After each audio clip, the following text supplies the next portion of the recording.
story. And I'm so excited to do this. Hi everyone. So I'm here to do my labor and delivery story. And I'm so excited to do this.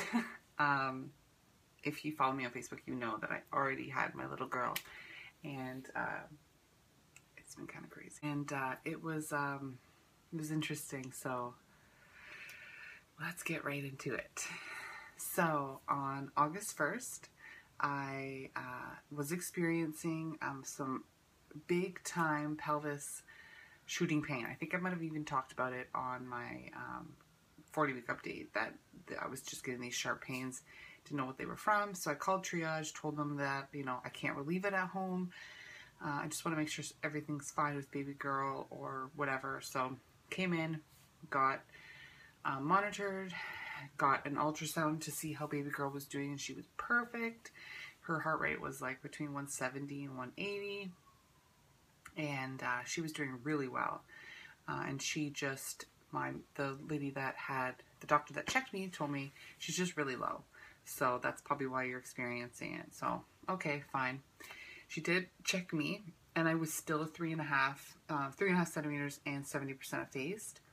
So, you know, of course, I was still the same, and I thought, well, that probably means I'm still not going to go into labor for, another week. But when she was checking me, she was in there, and she was in there pretty good. I would say that she probably stretched me, because I was like climbing up the bed because it was so uncomfortable. So I leave, and I go home, and I start to have very irregular contractions, like what most usually happens after you have a sweep or a check or anything. So probably about 2 hours after that, I went around 2:30. So around 4:35, I got my bloody show, but I thought that again might have been from the doctor sweeping me, but I was getting a lot more mucus that was coming out. I know this is TMI. This is probably all going to be TMI, but that's what it is, right? You're watching a labor and delivery story. Fast forward to 9 o'clock. I start noticing that I'm having contractions, true contractions that are not what I would consider at the time extremely painful, but I have to breathe through them, and I start to time them at 9:18. Now, remember that time, 9:18, okay? So, I start timing them at 9:18.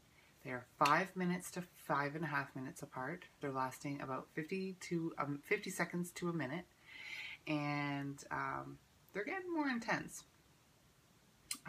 By 9:45, 30 minutes after this, they are 3.5 minutes. Some of them were 2 minutes apart. So I call my friend that is going to come over and watch Weston. She says, okay, I'm going to leave right away. And from 9:45 to 10:20 was when she actually arrived. My contractions started to become 1 minute to 1.5 minutes apart. And they were very uncomfortable. I had to moan through them. Evan had to rub my back. Evan had to rub my uterus. I was like on all fours on the ball. It was intense, as it is when you're, going through labor. So the only thing that I was happy about was the fact that this wasn't back labor like I had with Weston. It was more located in the front, and it was very manageable at the time. So I got in my car at 10:20. I live 5 minutes from the hospital, like maybe even less than that, given traffic. From our house to the hospital, I had 3 contractions in the car, which would put them at 1.5 minutes, I think. And they were getting increasingly more painful. I really started to think, I don't even know if I'm going to have time to get an epidural because this hurts so bad. So, I was kind of caught off guard a little bit in the beginning, because I kind of thought, I didn't even think that this was going to hurt this bad or be this intense so quickly. Because like I said, 9:18 was when I started having contractions. Like true, painful, timeable contractions. So we get to the hospital. I have a contraction in the parking lot. I have a contraction in the elevator. I have a contraction in the hallway leading to triage. Once I'm in triage for maybe 3 minutes. I have 3 contractions.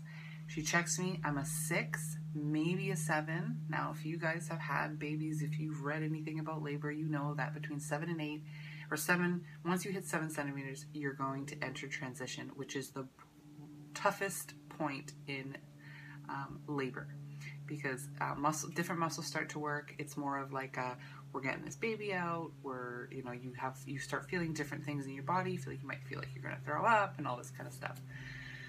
So I have these 3 contractions in the room in the matter of 5 minutes. The nurse says to me, what do you want for pain relief? We have a room that has a tub. And I was like, yes, let's get there right now. I need to get in the tub. So we start walking over. I have 2 contractions in the hallway, and the hallway to my room is not very far. The second contraction I have is I'm my door's right there, and I'm deep moaning at this point, and it feels so intense. I don't even know how I can even possibly get to the next one. So I get to the door and we go in, and I see a nurse that discharged me when I came in at 2:30 in the afternoon that same day. And she was like, oh my God, were you just here? And you looked like you weren't going to be in labor. And I was like, I know. And so the girl that brought me into triage was like, I think this baby's coming really quick, so we need to get people prepared. So midwife came in. There was probably 2 more nurses that came in. I think I had, at the time, there was 1, 2, 3, 4 nurses and the midwife. And I was on the table, on the bed. They were trying to put a needle in me, trying to get, baby's vitals, my contractions, which were very much real. And I can't note the time because I don't know exactly what time it was. But like I said, it started at 9:18. I was in the car by 10:20. I probably was out of triage by about 10:40. Probably in my room by 10:45. So I started having contractions. They started getting closer together, and I was like, I need to get off this bed. I can't be on this bed anymore. I can't lay on my back. This is terrible. This feels like the worst position to be in. Well, the girl was trying to get my IV in, and it wasn't working. I don't know if it was because my veins were weird or she was having problems with taping it down. I started to sweat profusely. I was on fire, and they were like, oh my God, she has a fever. We need to check her temperature. They checked my temperature. I was fine, but I was sweating. I needed to get the gown off of me. I needed to be completely naked, right? I did not want any clothes on me. So, the midwife came in. They finally let me stand, and this was in the matter of probably 5 minutes. I finally was able to stand. I get off, I stand at the edge of the bed, and my water breaks. And it is instant relief for me. And I push, and now this is TMI, I peed.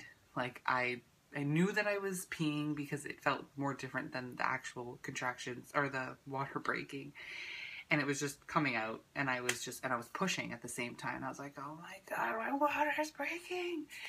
And it's coming down my legs, but it was such a relief to be able to feel my water breaking and being able to pee. I must have had a buildup of pressure from just having to pee in general, because I hadn't peed in a couple hours. So they were like, oh my God, trying to put the mats underneath me so that I don't slip. And the midwife is now sitting on the floor, and she says, well, I think we're going to have this baby on the floor. So I needed to semi-squat so that she can get my hands in. She gets her hands in there, and she's like, you are fully dilated. Okay, complete. She's like, but you have a lip, so you need to not push this next contraction. Even when you have an epidural, when they tell you not to push, you're like, what? I can't push? Come on. So I don't push, and I get through that contraction by making the most deepest of the bellows of my body moan that I could have possibly made to not resist or to resist the push. So I got through it, and I got on the table because they said to me, you know, why don't you get on all fours? Let's try to do it this way because you're going to be ready to push. She checked me. I was fully. So one contraction, got rid of the lip, and baby girl was coming. The only way that I could describe what it feels like to have a human skull in between your crotch, in between the bones of your body, is indescribable completely. I don't even have words to describe it. A lot of people say it's like taking a big poop. No, it is not like taking a big poop. It is like you have a head between your crotch, and it's so incredibly tight.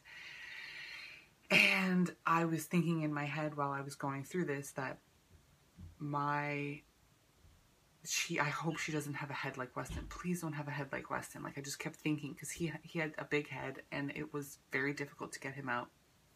They had to give me a episiotomy and everything. So they tell me the next contraction, I want you to push. So I push, and it's not a very good push, right? Because it is extremely painful. So I keep saying, like, I can't do it, but I'm pushing, right? So that one, I go into the next contraction, and I take a huge deep breath, and I start pushing, and I am pushing like I've never pushed in my life. And they're like, go, go, go, go. Okay, I need to hold her now. So, they said, you know, you gotta push, and you gotta just let it happen. So the next one that came, I had this like deep, you know, like the deep bellows of my body, and I just pushed as hard as I could. And like I said, it's indescribable trying to push something out like that. It feels so weird, and it's so incredibly painful. And I did one, and the only thing that could help me is to put my hands, my fingers inside to feel how close her head was, to kind of give me an idea. And she was really close. Like, from the outer parts of my, you know, my body, she was like that much far in there, and then, you know, her head was going to start emerging. So I started to push, and they were trying to get the heart monitor on to track her heart, and they were having a really hard time. And I'm not necessarily sure if her heart rate was going down or if they were just having a difficult time, because at one point I heard the midwife say, okay, Karen, you know, the baby's heart rate is down to 80. We need to get this baby out, so you need to push at this next one. So I went to go push, and then all of a sudden the midwife was like, get on your side, get on your side. So I'm pushing as I'm turning onto my right side. I put my leg up in the air, and so I just hear someone say, Evan, you need to grab her leg.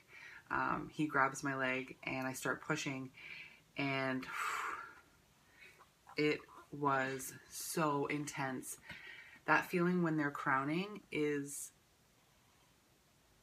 I don't even know, like, it's so tight. Your skin feels like it's going to rip in half. And I'm like screaming for them to get her out. And you guys know I had a midwife my whole pregnancy, but when I had Weston, of course after, I had to see a gynecologist, and the gynecologist that I had was an amazing OB. She was really, really sweet with me.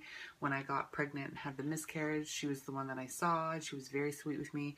And then when I got pregnant with her, I saw her once, and then I started seeing midwives, because that's kind of how they do it at this hospital that I go to. And so she was like, oh my God, Karen. She walks up and she goes, Karen, it's Dr. whatever. And she goes, I'm here, and I need you to focus. And I don't know what it was. But once I saw her face, and I was like, I know this face. She's a professional. I got to do this. And I had Evan right next to me. Actually, I had Evan on my left now that I think about it.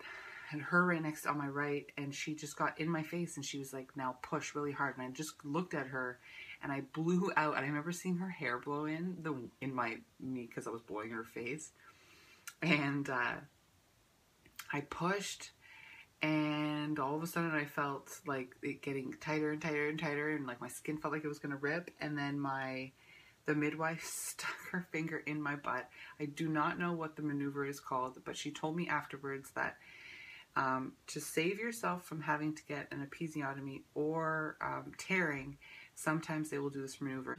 She sticks her fingers in my butt, goes towards my vagina, and pushes her head. And I could feel her head go towards the front of my pelvis, and then her head just came out. And I gave one more push, her head came out. And then with Weston, he just came out. As soon as his head was out, because I had that episiotomy, he just flew out after that. So I wasn't used to having to I had to push again. And so when her head came out, I said, get her out. And they said, no, you have to give one more push. And that's when I looked at my OB again. And she said, just give me one hard push. And I pushed and she was out. And remember the time I told you when my contractions started, that was 9:18. And I had our daughter at 11:17 p.m. on August 1st. So an hour and 59 minutes.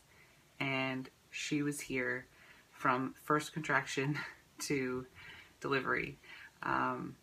It was extremely fast. It was extremely intense is not even the word. I don't even have the words to describe to you what it feels like to go through something that quickly.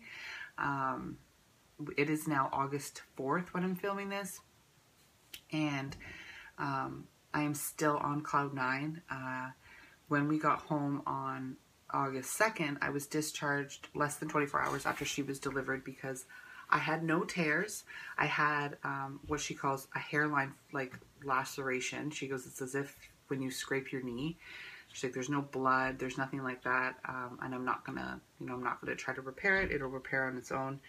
And so I was able to leave, under 24 hours.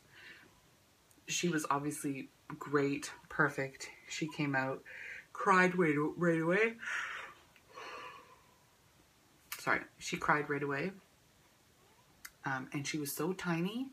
I kept saying, oh my God, she's not 7 pounds. She's not 9 pounds. She's not 9 pounds. She's not 9 pounds. And I was just blown away at how little she was. And I was in so much shock. I didn't even realize what I had just been through.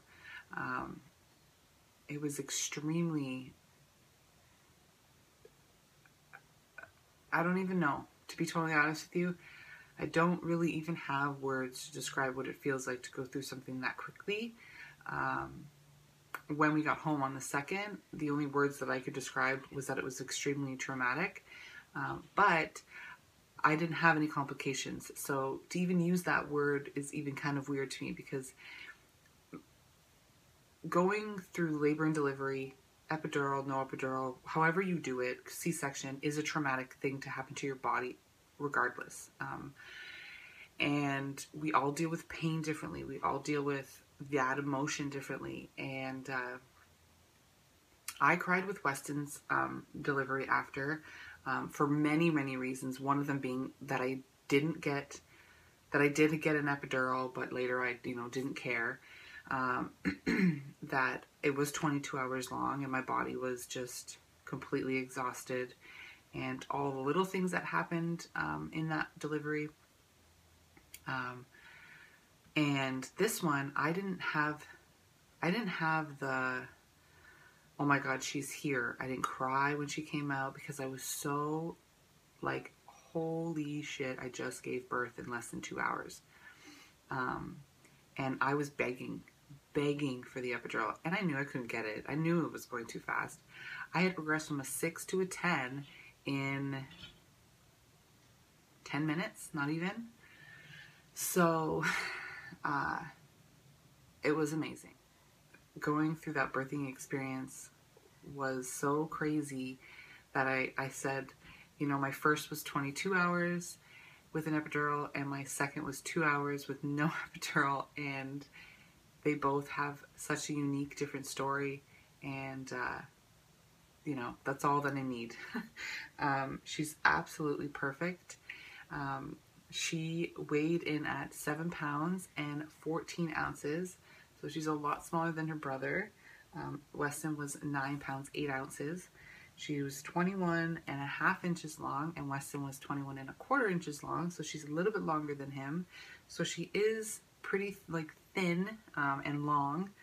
She has really long feet, and she looks just like her brother. If you follow me on Facebook or Instagram, you've already seen tons and tons of pictures of her. But of course I will show you guys at the end. Something I also want to add about this is my husband.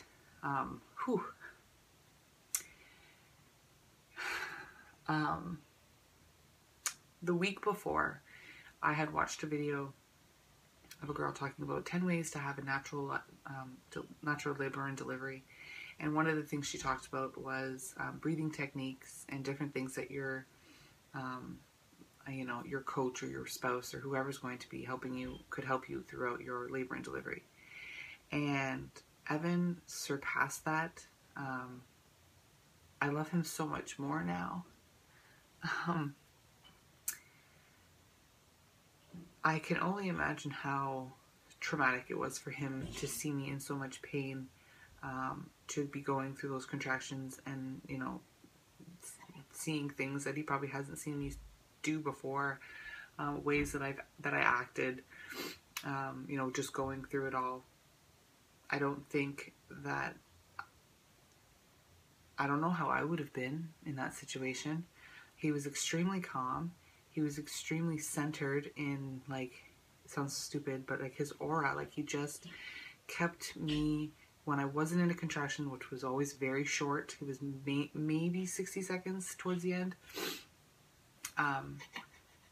he was keeping me sane. I didn't feel like I lost control at any point, except for just giving into my body, delivering her and all that kind of stuff. But in such a moment where it's extremely painful, extremely intense, extremely raw, and all you want is to have someone there that's going to be your support, and the only person you want is your husband or your partner or whoever you're going to be experiencing, you know, growing up with this, raising this child, whatever it is, that's who you want to be there. And he was exactly it. I'm so lucky that I have him, and so lucky that it went well. Nothing had to happen after. Like I said, I didn't need stitches. I didn't need anything like that. She was perfect.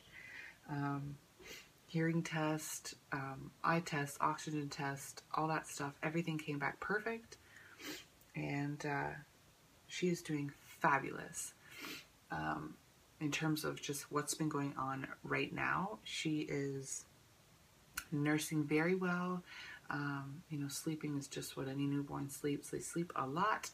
And sometimes they're up all night. My milk is in, and it's been amazing. I am on cloud 9. My son has been amazing with her. He loves her to death, and it's exactly what I wanted. I know that there probably will be a time when it won't be like that, but I'm taking it in as it is. I'm pretty much in just complete awe of how amazing these last few days have went. Okay, sorry, I got interrupted. These last few days have just been absolutely bliss. I don't know if it's because I didn't have the like immediate, oh my god, I just had a baby, and crying and being all like that. I don't know if because I didn't have that this time around, it's coming later, and the birth experience, just like Weston, I experienced, I got emotional towards that almost 24 hours after, and that's exactly how it was with Weston. But everything's going amazing. I feel like uh, I feel amazing in every aspect of that word. I feel fantastic. My recovery is incredible. I had a lot of back pain afterwards. My tailbone hurt a ton. The Motrin that I'm taking is working, and I'm wearing like those belly bands, but it's not like the awesome ones. It's just like a Babies R Us one, but it's been kind of like holding my belly in and like, you know, helping out with my back. I feel like $1,000,000 in every aspect, physically, emotionally, mentally. I feel great, and I don't know if it's because I had the labor and delivery I did. I don't know if it's because, you know, everything's going well with Weston and his transition to having a sister now. When we went to the doctors today and got home, he was so happy to see her when we came home, and he wanted to hold her, and he is just being an amazing big brother. I don't know what else I could ask for. I feel like my life is completely perfect. I have everything that I've ever wanted. I have a daughter, I have a son, I have an amazing husband. My mother is here for 2 weeks, and she is being amazing. She's like cooking and cleaning, and I have a ton of help. It's amazing, the love that we've been getting on Facebook, my personal Facebook, and my YouTube Facebook, and my Instagram. It's incredible how many people love this little girl in our family, and I don't need anything else. So I will leave you guys with that. Of course, I will do a 1 week update of myself and her when next Saturday comes. So without further ado, here is little Miss Charlotte Marie. Here she is. How much does she look like her brother? She has blonde eyelashes, barely any eyebrows, and we're not entirely sure what color hair she's going to have. It's like a medium to light brown. It is a little bit darker in the back, but it's nothing how dark Weston's was. She's doing amazing. So we will see you guys next week.